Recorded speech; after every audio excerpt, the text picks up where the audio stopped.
Bueno, seguimos con la serie Mis Momentos con Dios. ¿Cuántos tienen momentos con Dios? Solamente yo. Cada mañana yo tengo un momento con Dios. Y yo considero que momentos con Dios siempre valen la pena. Sean cortos, sean largos, sean como sean.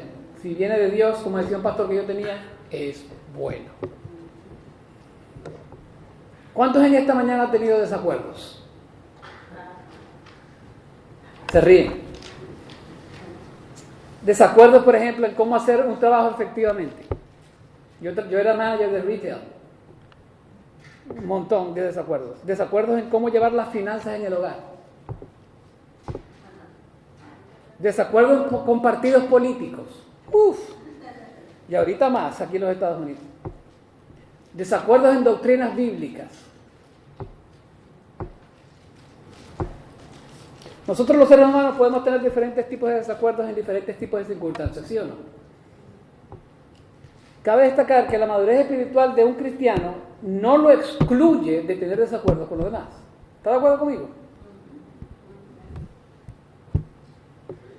Y tal era el caso de Evodia y Sintique en el capítulo 4 de los Filipenses. Fíjense lo que dice allí. Así que, hermanos míos, amados y aforados y añorados, gozo y corona mía, estad así firmes en el Señor. Ruego a Evodia y a Sintique que vivan en una armonía en el Señor. En verdad, fiel compañero, no sabemos quién era ese fiel compañero, también te ruego que ayudes a estas mujeres que han compartido mis luchas en la causa del Evangelio junto con Clemente y los demás colaboradores míos cuyos nombres están en el libro de la vida.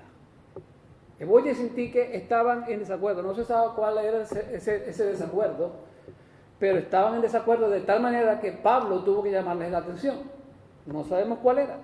Y yo creo que el Señor lo hizo a propósito, para que no nos especificara un desacuerdo detallado, sino que cada quien puede tener un desacuerdo distinto. Y como ya les leí, estas eran hermanas en Cristo. Estos no eran incrédulos, eran hermanas en Cristo. Tim Keller, con una imaginación santificada, como yo la llamo, parafrasea estos versículos de la siguiente manera. Los versículos 2 y 3. Él dice: hermanas, recuerden de dónde vienen. Son ciudadanas del cielo. Recuerden a dónde van, a la gloria. Comprendan y recuerden lo que Cristo hizo para que esto fuera posible. Si sus mentes están llenas de eso, ¿de dónde viene la mezquindad? ¿Cómo puede haber división con esas ideas presentes? Si piensan eso, ¿cómo pueden ser mezquinas? ¿Cómo pueden causar división? ¿Cómo puede haber tristeza? Eleven sus pensamientos, dice, levanten la vista. No están viendo el panorama completo. Esa es la única manera posible de que estén tan molestas entre ustedes. O sea, a estas hermanas se les había olvidado lo mejor que estaba pasando en sus vidas. ¿Qué era qué? Servirle al Señor. Se estaban enfocando en su pequeño desacuerdo. ¿Y cuántos hacemos nosotros aquí en la iglesia? ¿Cuántos hacemos eso? ¿Cuántas veces hemos hecho eso? Un montón de veces, hermano. Y el apóstol Pablo nos dice: enfócate en lo principal, que es servirle a Cristo. Y ahí me estoy adelantando, y yo hago eso todo el tiempo. Entonces, es como si Pablo estuviera diciendo: deben estar de acuerdo todo el tiempo. Este texto no está diciendo que Pablo esté diciendo deben estar de acuerdo todo el tiempo, deben creer lo mismo, deben creer en la misma manera de hacer ministerio. No, eso no es lo que quiere decir él. Él quiere decir, deben estar de acuerdo, y ahí lo dice él, en el Señor. Deben estar de acuerdo en el Señor. Pablo no nos está mandando que pensemos igual, porque nadie va a pensar igual. Que nos pongamos de acuerdo en el Señor.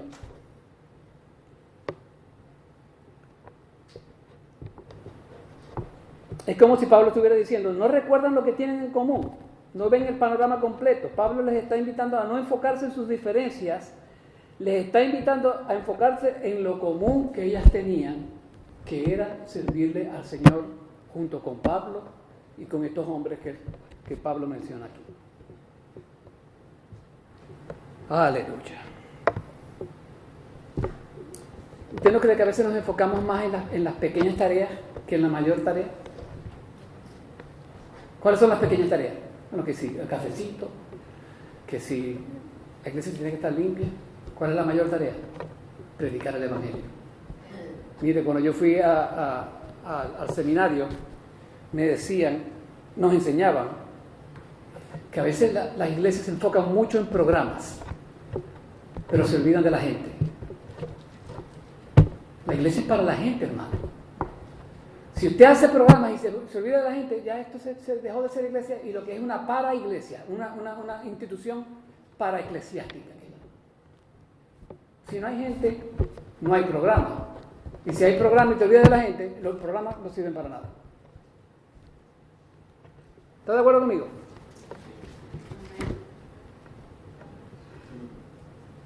En algún momento de nuestra vida vamos a tener desacuerdo. La cuestión está cómo vamos a resolver esos desacuerdos.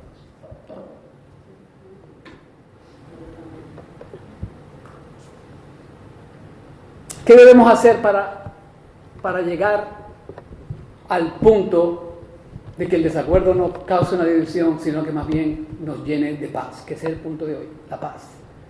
Bueno, nos tenemos que escuchar mutuamente y someternos los unos a los otros mutuamente. ¿Someternos a qué? A la autoridad de las Escrituras, y eso a la misma vez va a suavizar y va a preparar el camino para que usted y yo, para que ese desacuerdo ya no nos afecte a usted y a mí. Si alguno de nosotros no se quiere someter a la autoridad de las Escrituras, entonces ese es el que está pecando, porque el otro ya se sometió, ya le pidió perdón al Señor y hubo la reconciliación. Y este es el contexto en el cual Pablo nos está hablando de cómo obtener la paz de Dios. No había paz entre esas mujeres. Y Pablo nos dice aquí cómo obtener la paz de Dios. Y en este versículo vamos a ver en estos dos versículos vamos a ver tres cosas. Lo primero es el mandato. Fíjense en el versículo 6. Por nada estéis afanosos. Por nada estéis afanosos. Entonces se fija allí que no es una sugerencia, es un mandato. La Biblia de las Américas lo traduce no seáis afanosos. La Nueva Versión Internacional lo traduce no os inquietéis por nada. La Reina Valera Contemporánea lo traduce no se preocupen por nada. No se preocupen, no estén ansiosos, no seáis afanosos. La misma cosa. Ahora, ¿qué es la preocupación? La preocupación proyecta una gran sombra sobre algo pequeño. No seas ansioso. La preocupación sobre el mañana proyecta sombras del sol de hoy.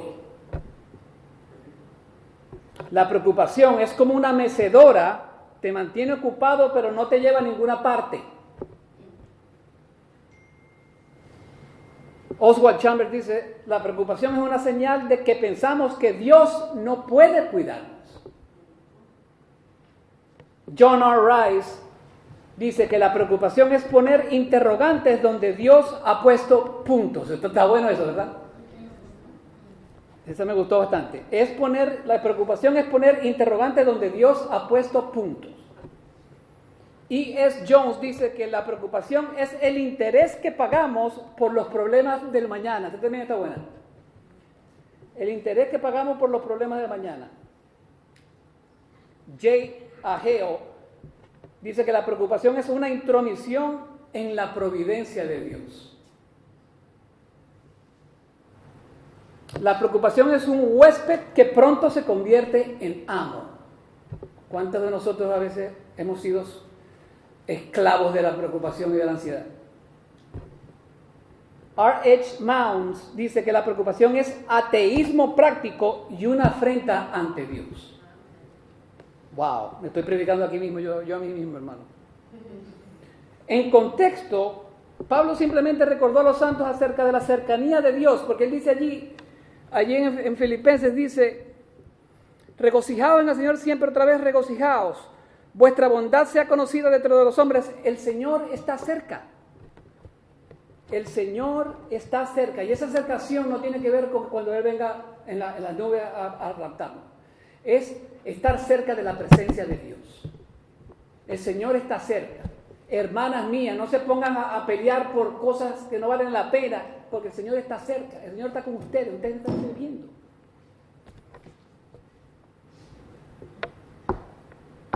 Esa palabra significa la presencia de Dios, parusía.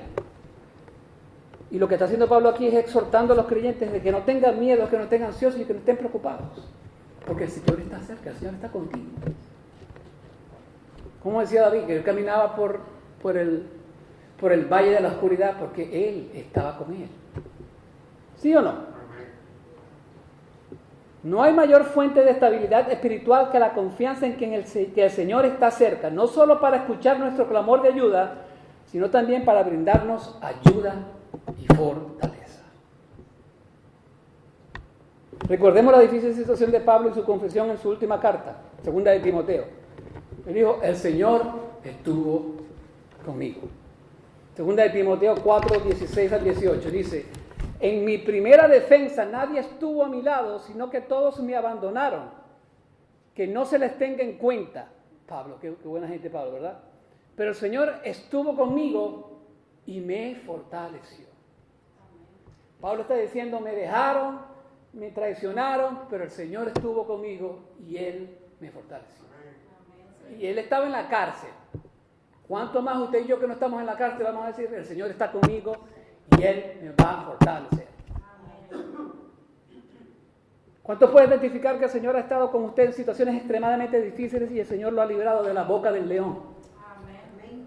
Pablo continúa, el Señor estuvo conmigo y me fortaleció a fin de que por mí se cumpliera cabalmente la proclamación del mensaje y que todos los gentiles oyeran. Y fui librado de la boca del león. Dice Pablo, el Señor me librará de toda obra mala y me traerá a salvo a su reino celestial. A Él sea la gloria por los siglos de los siglos. Amén. El Señor nos protege de la boca del león. Aleluya. Asaf, el salmista, declara, la cercanía de Dios es mi bien. En el Salmo 73, 28. Gracias a la cercanía de Dios, los creyentes debemos dejar de sentir temor, inquietud, ansiedad o preocupación.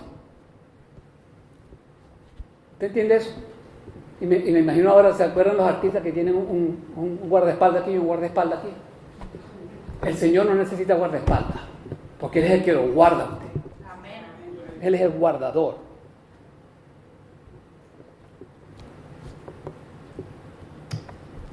Aleluya. Si no te sientes cerca de Dios, dice Pablo, confiesa, arrepiéntete, regresa y Él te exaltará como lo describe Santiago 4 del 7 al 10. Perdón, no Pablo, Santiago. Santiago dice, por tanto someteos a Dios, resistid pues al diablo y huirá de vosotros, acercaos a Dios y Él se acercará a vosotros, limpiad vuestras manos pecadores y vosotros de doble ánimo, purificad vuestros corazones, afligíos, lamentad y llorad, que vuestra risa se torne en llanto y vuestro gozo en tristeza. Humillaos en la presencia del Señor y Él os exaltará. El Señor es bueno, hermano. El Señor es bueno. Ahora el apóstol Pablo no solo dice del mandamiento, no estés ansioso, sino que él habla de la solución. Fíjense en el versículo 6. Por nada estéis afanosos, el mandato. Antes bien en todo, mediante oración y súplica, con acción de gracias, sean dadas a conocer vuestras peticiones delante de Dios. En vez de estar ansiosos por las cosas que pasan en nuestra vida, el apóstol nos dice que debemos dejar de conocer nuestras peticiones a Dios. ¿Cómo hacemos eso? Bueno, el apóstol dice, orando y suplicando con acción de gracias en todo. Observen que todos los verbos allí indican mandatos, no sugerencias, ya se los había comentado ya. La única manera de cumplir estos mandatos sobrenaturales es aprendiendo a depender del poder sobrenatural del Espíritu Santo que mora en nosotros. La fuerza no viene de usted, viene del Espíritu de Dios.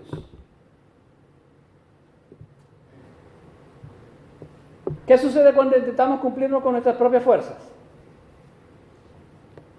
Tenemos el libro de caer en el legalismo, como nos muestra Gálatas 3, del 1 al 3. ¿Qué dice Gálatas? Oh Gálatas insensatos, ¿qué os ha fascinado a vosotros?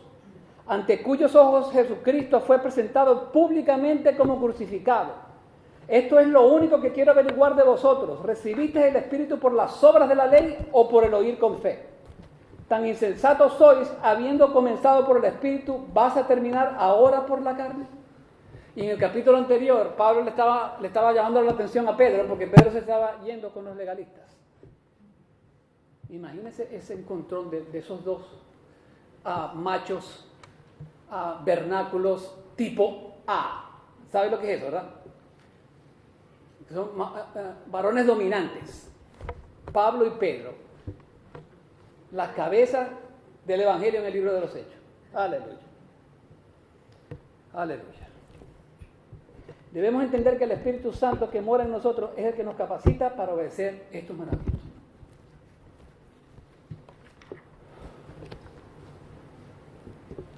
Mire, nosotros voluntariamente vamos a tener que obedecer al Señor, pero solo se lo podemos hacer de forma progresiva al confiar en el poder sobrenatural del Espíritu Santo y no en nuestras fuerzas naturales. Pero tenemos que tomar una decisión de obedecer al Señor. No estés ansioso, ora, suplica y da gracias. Esa es la solución de Pablo. La palabra oración, del griego prosuke, que significa hacia o inmediatamente delante de, y la palabra eukomai, que significa orar o prometer, es el término más general para oración y se usa exclusivamente para referirse a la oración a Dios. El prefijo pros transmite la idea de estar inmediatamente ante Él y por lo tanto significa que estamos brindando nuestra adoración, devoción y culto a Él solo.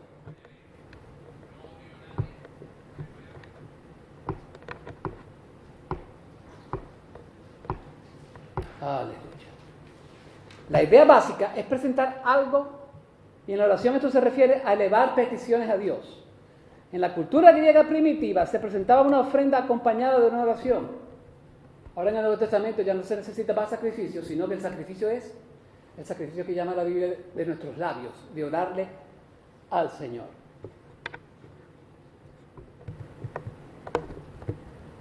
Esta palabra aparece 37 veces en el Nuevo Testamento. ¿Usted cree que es importante la oración para el Señor? Por supuesto que sí, por supuesto que sí. Ahora, la súplica se refiere a dar a conocer las propias necesidades específicas, incluso transmitiendo la urgencia de solicitar que se satisfaga. Eso es suplicar al Señor. En el Nuevo Testamento, deisis, que es la palabra griega, se usa para la oración por beneficios particulares y resalta las necesidades personales. Esta palabra enfatiza a quien suplica necesita aquello que pide. Según Webster, suplicar es implorar misericordia o hacer una súplica humilde. Yo escribí aquí, si usted quiere que Dios le quite la ansiedad, tiene que ser específico y punto. Tiene que ser específico. Nosotros no podemos orarle a Dios en general. Sí, Él lo sabe todo, pero Él quiere que seamos específicos. Tiene que ser específico. Dwight Pentecost escribió, la súplica se refiere a una petición específica para necesidades especiales. Pablo dice que para liberarnos de la preocupación debemos pasar de lo general a lo específico en nuestras oraciones. Con frecuencia oramos, Dios bendíceme hoy, bendíceme a mis seres queridos. Eso es extremadamente general. Sin embargo, Dwight sigue diciendo, el antídoto contra la preocupación es reconocer una necesidad específica, comprender que es responsabilidad de Dios y encomendarle esa responsabilidad. Así es como se puede aliviar la preocupación. Esto funciona en todas las áreas de la vida del creyente, no solo en su vida espiritual, sino también en su vida profesional, sus responsabilidades financieras, su hogar, sus hijos, en todo. Colócate en una posición de dependencia de Dios y espera que Él cumpla lo que ha prometido. Luego, sé específico sobre lo que te preocupa y espera que Él haga algo al respecto. A veces no nos gusta esperar en Dios, hermano. Y yo soy un experto en esperar en Dios. No para que me lo hagas. Me hace esperar.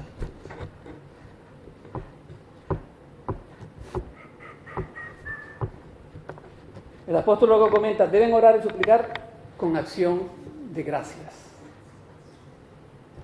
La acción de gracias viene de la palabra Eucaristía. ¿Cuántos conocen esa palabra? Que tiene un trasfondo católico, ¿se acuerdan de eso? Es la palabra de eu, que significa bien, y karosimai, que significa conceder, dar libremente. Eucaristía, en referencia a la cena del Señor, es la expresión de agradecimiento por el favor y la misericordia recibidos. Cuando nosotros hacemos la cena del Señor, lo que vamos a hacer al final del servicio, por cierto, estamos agradeciendo a Él el sacrificio que Él hizo en la cruz del Calvario. Es la gratitud de quien es consciente del beneficio recibido. Eso es Eucaristía. La acción de gracias expresa lo que nunca debe faltar en nuestras devociones. Siempre debemos estar dispuestos a expresar nuestro agradecimiento por las misericordias pasadas, a diferencia de la búsqueda ferviente de misericordias futuras. ¿Alguna vez ha notado usted una de las principales características de los hombres no regenerados es la ausencia de gratitud hacia Dios?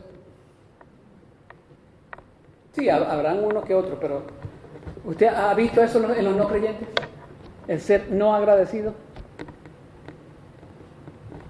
Pablo usa el mismo verbo en Romanos 1:21 cuando dice, aunque conocían a Dios, no lo glorificaron como a Dios ni le dieron gracias, eucaristeo, sino que se envanecieron en sus razonamientos y su necio corazón se enteneció.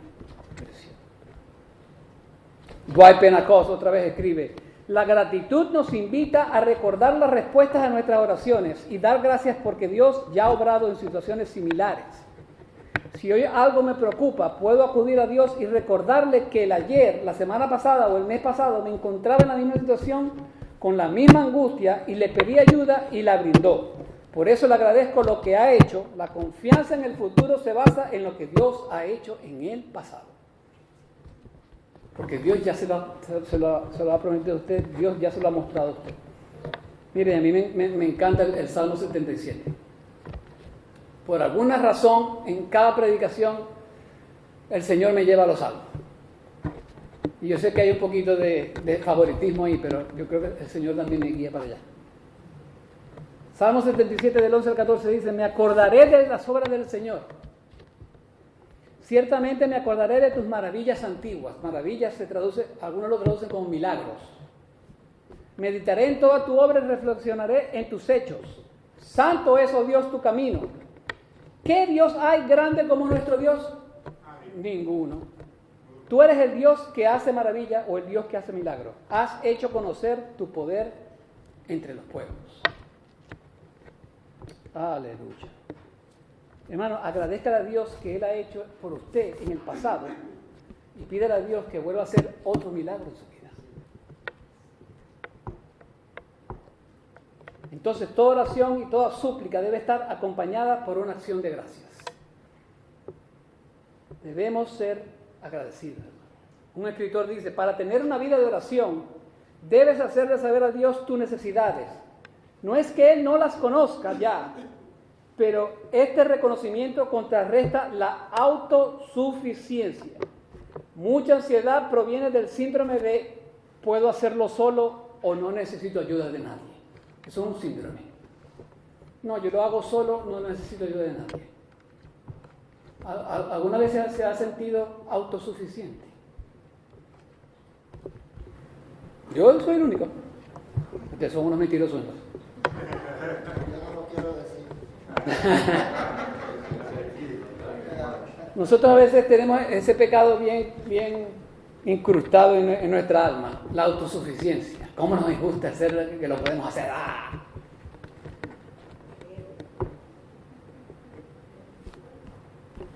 Mire, Necesitamos ayuda.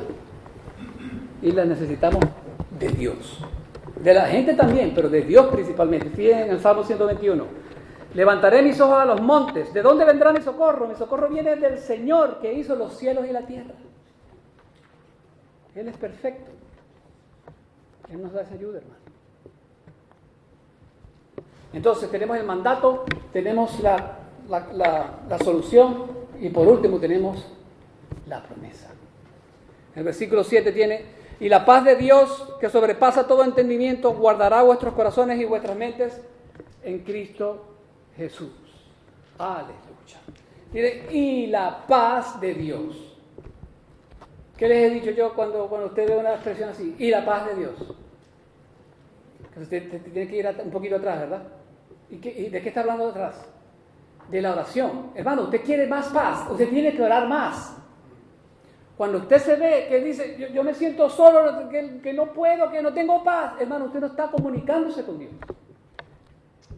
Porque si usted se comunica con Dios, yo le garantizo que el Señor le va a dar y a dar y a dar paz a medida que usted se relacione con Él y escuche su palabra y esté íntimamente con Él, hablando y hablando y hablando y hablando hasta que se canse. Mira, hermano, yo he escuchado de hombres de Dios que oran 4 horas al día y yo apenas oro 30 minutos, si acaso. No me estoy poniendo, estoy, ¿cuál es la palabra? No es excitado. Esto en español eso no va. Emocionado. Ahora fíjate, la paz la podemos ver de 2 maneras. La paz con Dios, que esa es la paz que recibimos cuando recibimos a Cristo como único y suficiente Salvador. Pablo nos lo dice en Romanos 5, del 1 al 2. Por tanto habéis sido justificados por la fe. Tenemos paz para con Dios por medio de nuestro Señor Jesucristo, por medio de quien también hemos obtenido entrada por la fe a esta gracia en la cual estamos firmes y nos gloriamos en la esperanza de la gloria de Dios. La paz con Dios.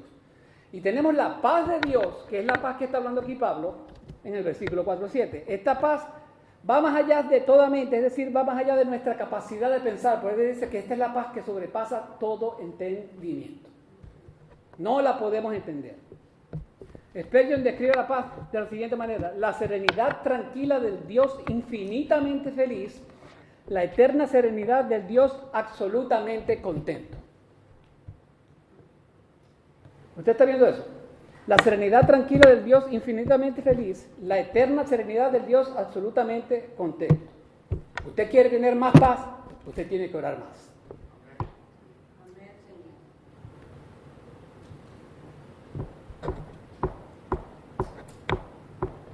¿Estamos orando día tras día, enriqueciendo nuestra relación con Dios? Miren, esta mañana le dije, Señor, yo tengo que orar más. Y hay que orar más, hermano, porque yo quiero más paz. Mire, ¿alguna vez usted ha experimentado la paz de Dios en el peor de los momentos?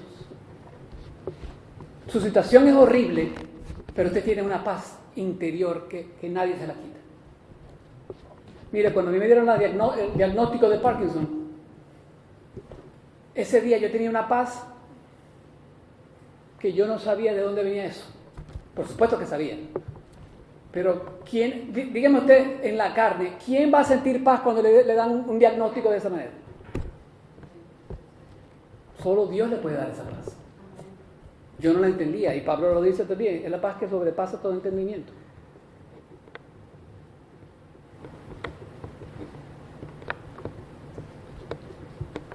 El apóstol Pablo también, qué lindo, ¿verdad? Le dice, en todo. Nos dicen un poquito, él dice, en todo, mediante oración y súplica, con acción de gracias, sean dadas a conocer vuestras peticiones delante de Dios. Y la paz de Dios, dice, y la paz de Dios, que sobrepasa todo entendimiento, guardará vuestros corazones y vuestras mentes en Cristo Jesús. Ahora, ¿cómo es esa paz y cuál es el beneficio de tener esa paz? Es una paz que sobrepasa todo entendimiento. Esta palabra significa literalmente tener por encima. Y en el contexto significa trascender la comprensión humana. Porque no la entendemos. Esta palabra alude a aquello que es superior o de valor excepcional y extraordinario. La paz de Dios es de valor incalculable. No la podemos entender. Esta palabra está en presente, lo que indica que esta paz es una paz que desafía continuamente los vanos intentos humanos de explicarla o racionalizarla. Por eso cuando leemos la Biblia es importante los verbos. Es un verbo continuo, o sea que la paz que el Señor nos da es continua, nunca se acaba, o nunca se debiera acabar. Ahora, ¿por qué los humanos no lo pueden explicar? Porque es una paz sobrenatural. La paz de Dios se distingue continuamente y es superior y más excelsa que la paz del mundo o cualquier supuesta paz que podamos generar gracias al pensamiento positivo. No pienses positivamente y te van a ir las cosas bien. No, la paz de Dios le puede dar eso, no el pensamiento positivo. Es una paz que guarda nuestros corazones y nuestras mentes. La palabra fureo significa vigilar con antelación, montar guardia como centinel, colocar espías en las puertas y figurativamente cercar y proteger. Fureo, esa palabra está en futuro, lo que convierte este verbo en una declaración de lo que sucederá cuando se pongan en práctica lo que hemos estudiado anteriormente, que es que pongamos nuestras peticiones delante de Dios con acción de gracias. Imagínense a un guardia romano armado, ya sea para prevenir una invasión hostil o para impedir la huida de los habitantes de una ciudad asediada. Así la paz de Dios guarda nuestros corazones. ¿Y no es Dios mejor que un humano? Claro que sí. El guardia armado camina de un lado a otro frente a una puerta abierta para que nadie pueda entrar. Esta imagen habría sido familiar para los filipenses, ya que los romanos tenían tropas estacionadas en la colonia romana de Filipos para proteger sus intereses. Así como los soldados romanos vigilaban la ciudad, la paz del Dios protegerá activamente a aquellos santos que confían plenamente en Él y demuestran confianza obedeciendo las exhortaciones de que tenemos que orar continuamente. ¿Quiere más paz? Tiene que orar más. La paz de Dios custodia la puerta del corazón y la mente para impedir la entrada de la ansiedad. Por eso que al principio el mandato es: no estén ansiosos. La paz de Dios es la solución para eso. Aleluya. Bien, hermano, para terminar, ¿ustedes se acuerdan de Franklin Graham, el hijo de Billy Graham? Su vida de adolescente era horrible. Droga y un montón de cosas. Y su mamá, Ruth Graham, se sentía atormentada por la preocupación. Una noche, mientras estaba de viaje, se despertó de repente en medio de la noche preocupada por Franklin. Corazón de madre. Una oleada de angustia la invadió como una descarga eléctrica. Se quedó en la cama intentando orar, pero la ansiedad la abrumaba. Un miedo tras otro. Miró el reloj, eran cerca de las 3 de la madrugada. Estaba agotada, pero sabía que no podría volverse a dormirse.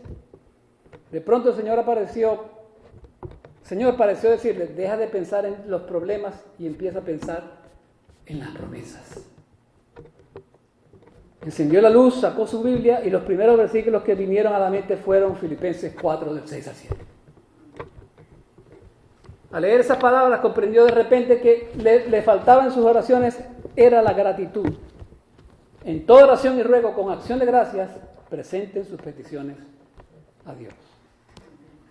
Dejó la Biblia y dedicó a adorar a Dios por quien es y por lo que es. Más tarde escribió: empecé a agradecer a Dios por haberme dado a este ser querido al que tanto amaba. Incluso le agradecí por los momentos difíciles que tanto me habían enseñado, porque pasó, el muchacho tenía problemas. ¿Y saben qué fue lo que pasó? Fue como si alguien hubiera encendido la luz en mi mente y en mi corazón. Los pequeños miedos y las preocupaciones que habían estado carcomiendo mi alma en la oscuridad como ratones y cucarachas se escabulleron rápidamente. Fue entonces cuando aprendí que la adoración y la preocupación no pueden coexistir en el mismo corazón. Son mutuamente excluyentes. Escuche eso.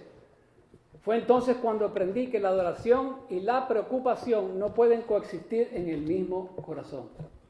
Son mutuamente excluyentes. Y con esto lo dejo. La paz de Dios en su corazón es directamente proporcional al tiempo que usted pasa con el Señor. La paz de Dios en su corazón es directamente proporcional al tiempo que usted pasa con el Señor. Si usted no tiene paz en su vida, chequee su tiempo de oración con el Señor, su comunicación con el Señor. Y Él le va a dejar saber, ¿estás pasando tiempo conmigo o no estás pasando tiempo conmigo? Vamos a orar.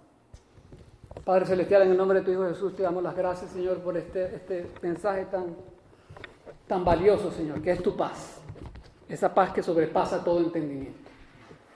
Señor, y danos un día de paz a todos nosotros aquí presentes, Señor. Bendícenos, protégenos, y que la paz que sobrepasa todo entendimiento guarde nuestros corazones y nuestras mentes en Cristo Jesús. Amén y amén.